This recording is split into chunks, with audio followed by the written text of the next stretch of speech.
1.25 മണിക്കൂറോളം സംസാരിച്ച വിഷയം എന്ന് പറയുന്നത് വയനാട്ടിലുണ്ടായ ദുരന്തവും ആ ദുരന്തത്തിന്റെ അവസാന ഘട്ടത്തിൽ കഴിഞ്ഞ 3-4 ദിവസമായിട്ട് പത്രമാധ്യമങ്ങളിൽ വന്ന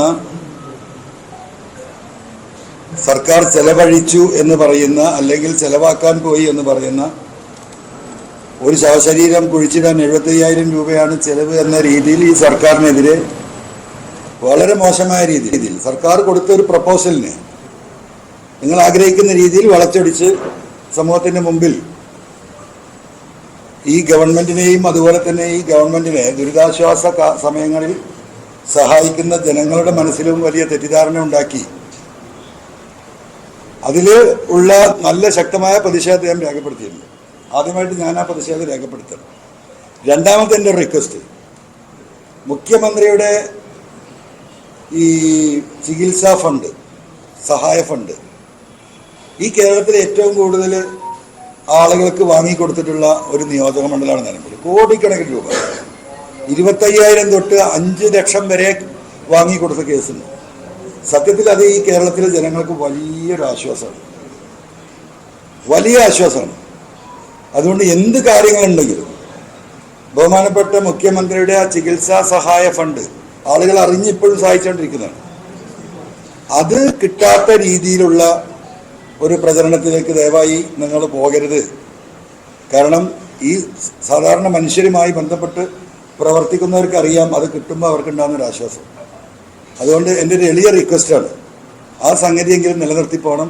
കേരളത്തിലെ ജനങ്ങളോടുള്ള ഒരു അഭ്യർത്ഥന കൂടിയാണ്, നിങ്ങൾ മുഖ്യമന്ത്രിയുടെ ഈ ചികിത്സാ സഹായ ഫണ്ടിലേക്ക് ഇനിയും നിങ്ങൾ പറ്റാവുന്ന സഹായം നൽകണമെന്ന് വിനയപൂർവ്വം ഈ അവസരത്തിൽ അഭ്യർത്ഥിക്കുകയാണ്. ഇപ്പോൾ ഞാൻ കുറച്ച് കാര്യങ്ങൾ സൂചിപ്പിക്കാം, നിങ്ങൾക്ക് ചോദിക്കാം, ഞാൻ മറുപടി പറയാം. ഇവിടെ താഴത്തുക നിന്നുണ്ടായ വിഷയം, ഞാൻ ഉന്നയിച്ച വിഷയങ്ങൾ കേരളത്തിലെ ഉത്തരവാദിത്തപ്പെട്ട പോലീസ് ഉദ്യോഗസ്ഥർക്കെതിരാണ്. അത് കേരളത്തിലെ പോലീസ് ഉദ്യോഗസ്ഥർക്ക് വളരെ ചെറിയൊരു ശതമാനമാണ് എന്ന് ഞാൻ ആവർത്തിച്ച് പറഞ്ഞിട്ടുണ്ട്. കേരളത്തിലെ പോലീസിൽ IPS ഉൾപ്പെടെയുള്ള ഒട്ടനവധി സത്യസന്ധരായ, രാജ്യത്തിന് തന്നെ മാതൃകയായി പ്രവർത്തിക്കുന്ന കഴിവും ശേഷിയുമുള്ള ഉദ്യോഗസ്ഥർ, സാമൂഹിക പ്രതിബദ്ധതയുള്ള ഉദ്യോഗസ്ഥർ, നല്ല രീതിയിൽ ഹൈ ഗ്രാവിറ്റിയിൽ ഒരു കേസ് അന്വേഷിച്ച് കണ്ടെത്താൻ ശേഷിയുള്ള നല്ല ഐക്യമുള്ള ഓഫീസേഴ്സ്, അത് IPS ഓഫീസർ തൊട്ട് താഴെ സാധാരണ ഒരു പോലീസുകാരൻ വരെ ഉള്ള ഒരു സംസ്ഥാനമാണ്. 10ാം ക്ലാസ് പാസ്സാവാത്തൊരു പോലീസുകാർ നമ്മുടെ നാട്ടിലില്ല, എഴുത്തും അറിയാത്തൊരു പോലീസുകാർ നാട്ടിലില്ല. അപ്പം രാജ്യത്തിനാകെ മാതൃകയായിട്ടുള്ള പോലീസാണ് കേരളത്തിൽ, അതിലൊരു തർക്കവുമില്ല. പക്ഷെ മുഖ്യമന്ത്രി തന്നെ സൂചിപ്പിച്ച പുഴുക്കുത്തുകളെ കുറിച്ചായിരുന്നു ഞാൻ പറഞ്ഞിരുന്നത്. ആ പുഴുക്കുത്തുകൾക്കെതിരെയുള്ള പോരാട്ടമാണ്, അത് ഇനിയും തുടരുക തന്നെ ചെയ്യും, അതിൽ യാതൊരു തർക്കവുമില്ല. അപ്പോൾ ഞാൻ ഉന്നയിച്ച വിഷയങ്ങൾ ബഹുമാനപ്പെട്ട മുഖ്യമന്ത്രിയെ അത് പൂർണ്ണമായും തെറ്റിദ്ധരിപ്പിച്ചിട്ടുണ്ട്, പൂർണ്ണമായും തെറ്റിദ്ധരിപ്പിച്ചിട്ടുണ്ട്. എൻ്റെ ബോധ്യം അതാണ്.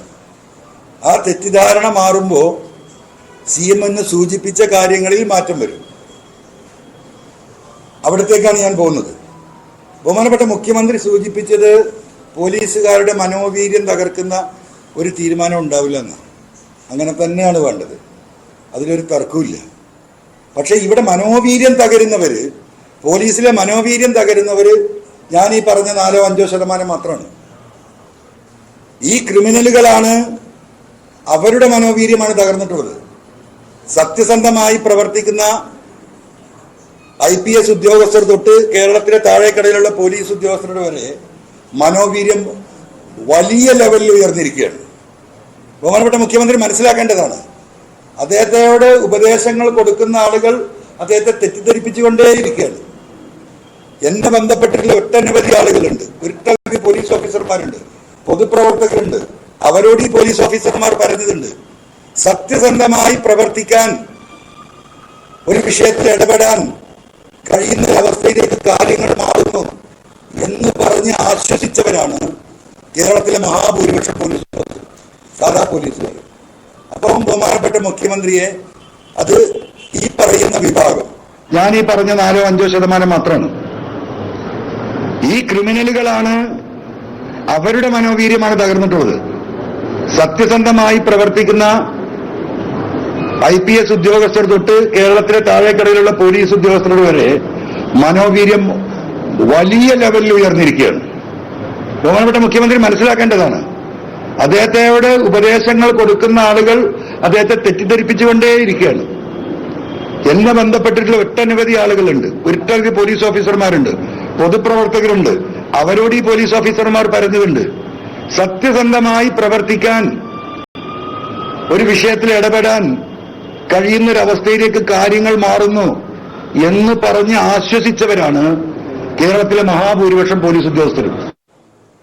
ഈ ഫോൺ കോള് നിങ്ങളിലേക്ക്, ഞാൻ ജനങ്ങളിലേക്ക് കൈമാറുന്ന അവിടെ ഞാൻ പറഞ്ഞിട്ടുണ്ട്, എന്റെ ജീവിതത്തിൽ ഞാൻ ചെയ്യുന്ന ഏറ്റവും വലിയ ചെറ്റത്തരമാണിത്. നിങ്ങളൊക്കെ കേട്ടതാണല്ലോ. മാഷ് കേട്ടിട്ടില്ലേ? തോമസ് റെഡ്ഡി കേട്ടിട്ടുണ്ടോ? അപ്പൊ ഞാൻ തന്നെ പറഞ്ഞാണ് ഞാൻ ചെയ്യുന്ന ഏറ്റവും വലിയ ചെറ്റത്തരാണ്. ഇപ്പോഴല്ല, ഇത് പുറത്തു വിട്ട് അന്ന് ഞാൻ പറഞ്ഞിട്ടുണ്ട്. പക്ഷേ അന്ന് ഞാൻ പറഞ്ഞു, എന്താ പറഞ്ഞത്? ഇത് പുറത്ത് വിടുകയല്ലാതെ എനിക്ക് രക്ഷയില്ല. ഒരു IPS ഓഫീസർ ഒരു MLA കാല് പിടിച്ച് കാല് തിരുമ്പി കരയുന്ന 4-5 ദിവസത്തെ കോളാണ്. മുഴുവൻ ഞാൻ പുറത്തു വിട്ടിട്ടില്ല. ബാക്കി കൂടി ഞാൻ പുറത്തു വിട്ട അതിലേറെ വഷളാവും ഈ പോലീസ് ഉദ്യോഗസ്ഥര്. എന്തിനാ കാല് പിടിക്കുന്നത്? ഒരു 10,000 റുപ്യന്റെ ഒരു മരകഷ്ണം കട്ടുകൊണ്ടായ കേസാ. ഈ കോടികൾ മുഴുവൻ അടിച്ചു മാറ്റിയവൻ, ഈ സ്വർണ്ണക്കള്ളക്കടത്തുമായി ബന്ധപ്പെട്ട വിഷയങ്ങൾ കോടികൾ ഉണ്ടാക്കിയവൻ, രാത്രി തുറന്നു നോക്കുമ്പോൾ കാണുന്ന ഞാൻ ചെയ്യുന്ന ഏറ്റവും വലിയ ചെറ്റത്തരമാണിത്. നിങ്ങളൊക്കെ കേട്ടതാണല്ലോ. മാഷ് കേട്ടിട്ടില്ലേ? തോമസ് റെഡ്ഡി കേട്ടിട്ടുണ്ടോ? അപ്പൊ ഞാൻ തന്നെ പറഞ്ഞാണ് ഞാൻ ചെയ്യുന്ന ഏറ്റവും വലിയ ചെറ്റത്തരാണ്. ഇപ്പോഴല്ല, ഇത് പുറത്തു വിട്ട് അന്ന് ഞാൻ പറഞ്ഞിട്ടുണ്ട്. പക്ഷേ അന്ന് ഞാൻ പറഞ്ഞു, എന്താ പറഞ്ഞത്? ഇത് പുറത്തു വിടുകയല്ലാതെ എനിക്ക് രക്ഷയില്ല. ഒരു IPS ഓഫീസർ ഒരു MLA കാല് പിടിച്ച് കാല് തിരുമ്പി കരയുന്ന 4-5 ദിവസത്തെ കോളാണ്. മുഴുവൻ ഞാൻ പുറത്തു വിട്ടിട്ടില്ല. ഞാൻ ചോദിക്കണ്ടല്ലേ?